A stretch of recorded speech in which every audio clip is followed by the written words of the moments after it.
Nothing turns a soul dark like a great strategy game. When I started playing Prison Architect, I tried to make a well-maintained, comfortable place to pass a decade or two in quiet contemplation. I gave my prisoners televisions. I gave them sofas. They responded with fire and riots and scheming while the guards' backs were turned. Well, things aren't so pleasant anymore. Prison Architect isn't a game that shoots for absolute realism by any stretch of the imagination, but it's one of the most detailed small-scale simulators that you're ever likely to play. A prison is after all essentially a self-reliant city, a contained ecosystem where the wheels have to keep turning, zoomed in to the point that every citizen, every water pipe, matters. Prison Architect doesn't skimp on any of that detail. You don't just put down buildings, but plan them. Prison Architect doesn't skimp on any of that detail. You don't just put down buildings, but plan them, in a way that feels incredibly fiddly to begin with and will lead to a lot of buildings ending up the wrong size for what you need as you figure it out, zone out individual rooms, and kit them out with what they need. Everything in one big building? Lots of small buildings around a yard? The system allows both, as well as drawing a line between essentials for each room, such as a toilet, and whatever generous extras you feel like providing, such as windows in basic cells or beds in solitary confinement. Out in the yard. All this makes for a surprisingly open sandbox, given the highly specific nature of the job, though it's a sandbox where the map has to be fenced off quickly, before the first prisoner delivery arrives. The catch, paving the road to hell with former good intentions, is that you're running a private prison, which has to turn a profit in addition to processing criminals. That's not too difficult early on, but the needs of a larger prison soon multiply. Buildings. Staff. Disaster recovery. It goes on. It's not enough, for instance, to just put down CCTV monitors. They all have to be hooked up to a console with a guard assigned to watch, otherwise you're still blind to what prisoners are up to. While I say not too difficult though, I'm speaking relatively. Prison Architect does a dismal job of introducing itself if you just start playing. And just getting a handle on the basics can be incredibly frustrating. Start up the sandbox and you get very little to go on, a field, very little money, and a welcome letter with only the most casual introduction. The tutorial takes the form of a 5-part mini-campaign that does cover the basics, but more often gets carried away showing off the fun stuff like how to set up an electric chair or handle a riot, when what a new player really needs to know are things like why the prisoners aren't able to go to the canteen, when to start work on the administration building, or that grants are essentially the mission system that provide the money and steps rather than an advanced game feature. The details get lost in the storytelling, with the result that it's easy to become blind to key things like being able to switch off the intake to avoid having murderers twiddling their thumbs by the side of your road.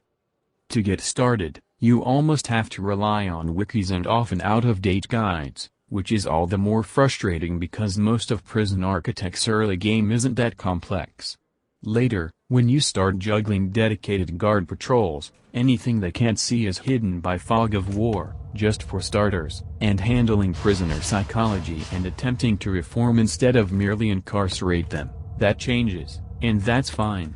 Throughout though, alerts and tooltips can be maddeningly vague about what things actually are and do and what rooms they're intended to be put into. 11 images. Something like a fire or a riot is just as disastrous as it should be. The complexity is ultimately in Prison Architect's favor though, with much of the challenge coming from knowing what you need to do, but only being able to afford it by cutting corners and thus creating problems for yourself later on. Optional events mix things up even more, forcing you to scramble to throw together something, anything, to handle incoming trouble, with something like a fire or a riot being just as disastrous as it should be. Hopefully existing security systems lock things down, but then you summon riot teams and armed police to quell the problem in very, very simple RTS style. There's also a decent amount of scope for personalization in terms of materials and possible layouts, as well as modding support via Steam Workshop, that all helps make the experience far more than just boring Grey Box Simulator 2015. Going straight On top of the basic sandbox, there are two modes to play, that short campaign mode mentioned earlier, and escape mode, where you control a prisoner in either your own prison or random, subscribed ones from the Steam Workshop. Campaign is an odd mix of narrative and tutorial that's mildly diverting, but neither particularly compelling in terms of the story it tells between telling you to build things, nor well judged in the order it covers crucial systems. I'd have preferred those vignettes to be part of the sandbox really, and a proper intro put in their place. Escape mode can best be summed up by the fact that it's in the extras menu. It's cute, but if you want that experience, play the Escapists review instead. It's a very simple game where you fight people to level up, recruit other prisoners, and regularly get let down by the maps. In the first one I tried, I ended up locked in a holding room forever. In the second, no guard showed up, and I was able to just walk away, or rather, into the invisible barrier at the map edge. The third and fourth worked, but only just showcased the incredibly weak combat and kill any remaining interest. Luckily, the sandbox is more than enough to carry Prison Architect. However long the appeal of building prisons instead of cheerier things like theme parks lasts, developer Introversion's attention to detail and the depth of its focus makes for both a satisfying challenge and a fascinating simulation.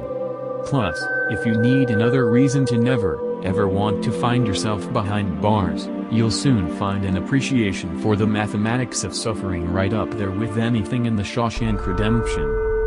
Verdict. After a poorly handled start, Prison Architect becomes one of the most in-depth, satisfying builder games in a long time. It's a shame the non-sandbox options aren't better, and the nature of the simulation inherently lacks the joy and beauty of other subjects, but few other games have done such a good job at capturing not just the nature of the job they simulate, but also the mindset required to do it properly.